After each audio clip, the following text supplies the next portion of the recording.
नमस्कार आप सभी को। आप देख रहे हैं ताराचंद क्लासेस। आज की वीडियो में हम बात करेंगे गांधी जी के विचार महिलाओं पर, या महिलाओं से संबंधित गांधी जी के क्या विचार थे बताइए। ये एक इम्पॉर्टेंट टॉपिक है, एग्ज़ाम में कई बार ये आया है। ठीक है, कोई ज़्यादा हार्ड नहीं है, तो इसके एक शॉर्ट नोट ज़रूर बना लेना ताकि एग्ज़ाम में अच्छे से कर पाएँ। तो चलिए इसको समझते हैं। अगर सिंपल से समझा जाए कि गांधी जी ने महिलाओं और पुरुषों में किसी भी प्रकार का कोई भेदभाव नहीं रखा, बल्कि पुरुषों की तुलना में महिलाओं को ज़्यादा इम्पोर्टेंस दी है। उनका पूरा जीवन काल पढ़ोगे तो उसमें हमेशा उनकी फ़ोटो, इमेजेस कुछ भी देखोगे, हमेशा उनके जो भी आश्रम वगैरह बनाए गए हैं, जो भी है, उसमें हमेशा महिलाओं की बहुत ही विशेष भूमिका रही है।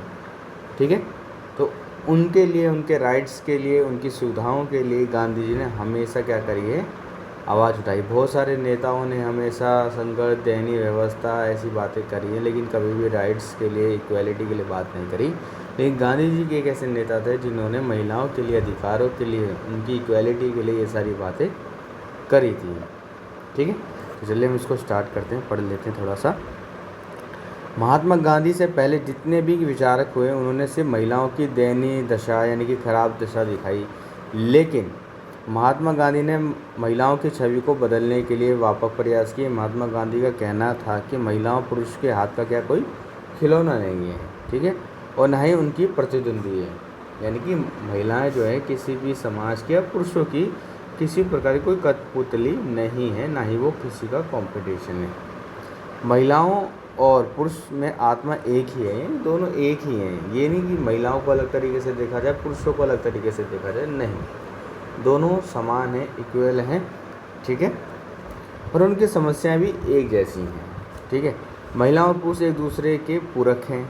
महात्मा गांधी ने महिलाओं के शिक्षित होने पर सबसे ज़्यादा जोर दिया। उनके आश्रम में भी जितनी भी महिलाएं थी, सब की सब एजुकेटेड थी, उनको विशेष स्थान दिया जाता था पढ़ाई के लिए भी। ये क्योंकि यही वह चीज़ थी जो महिलाओं को पुरुषों के बराबर ले जाकर खड़ा कर सकती थी। महिलाओं के बारे में गांधी जी ने कहा था कि महिलाओं को कमज़ोर करना अपराध है, ऑब्वियसली बात है।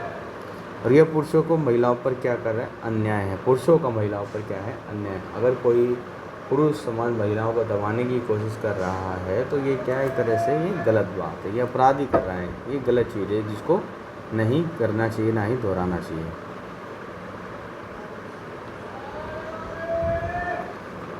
इसको थोड़ा नीचे करें। अरे यार राजा भाई,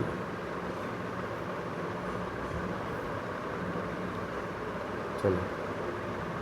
महात्मा गांधी ने महिलाओं की स्थिति में कुछ पॉइंट्स दिए थे। जैसे पहला है, महिलाओं का सम्मान करना चाहिए। ठीक है, उनके साथ किसी प्रकार का कोई भेदभाव नहीं करना चाहिए, समान दर्जा देना चाहिए। जो पुरुषों का है वही महिलाओं को समान दर्जा देना चाहिए। महिलाओं को आत्मनिर्भर बनाना चाहिए, क्योंकि वो निर्भर रहेंगी तो हमेशा उनका क्या होगा, शोषण कहीं ना कहीं से होगा वो। इसलिए महिलाओं को शिक्षित ज़रूर करना चाहिए और उनको आत्मनिर्भर भी बनाना चाहिए ताकि उनका कम से कम शोषण हो सके। ठीक है, आगे देखते हैं।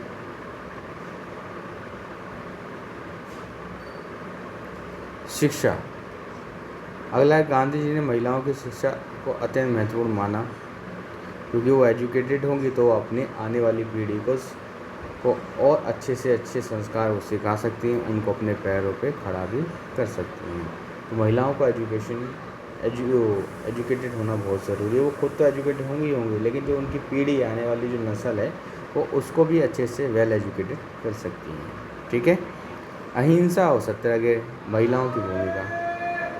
सीधी सी बात है, अहिंसा तो महिलाओं के अंदर नेचुरली है, वो वायलेंस नहीं फैलाना चाहती, वो हिंसा करना ही नहीं चाहती। तो अहिंसा जैसी प्रकृति जो है वो महिलाओं के अंदर नेचुरली है, उस चीज़ को सम्मान भी करना चाहिए। और अहिंसा और सत्याग्रह, ये जो आंदोलन भी आप कह सकते हो, इसमें महिलाओं ने बहुत ज़्यादा क्या करा, अपना योगदान भी दिया था। जैसे कि इसमें बताया गया, महिलाओं की सहन शक्ति और दृढ़ता अहिंसक आंदोलन को सशक्त बना सकती है, और बनाए भी था।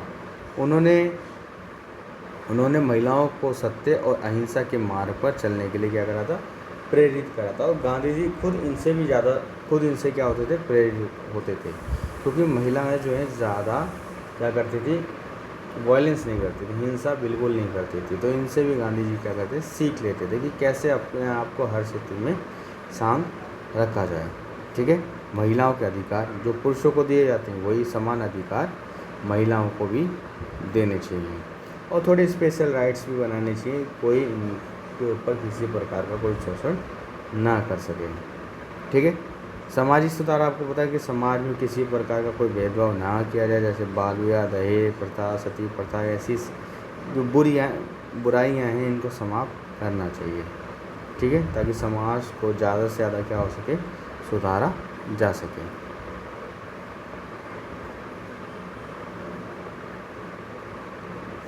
अगला है स्त्री शक्ति का सम्मान।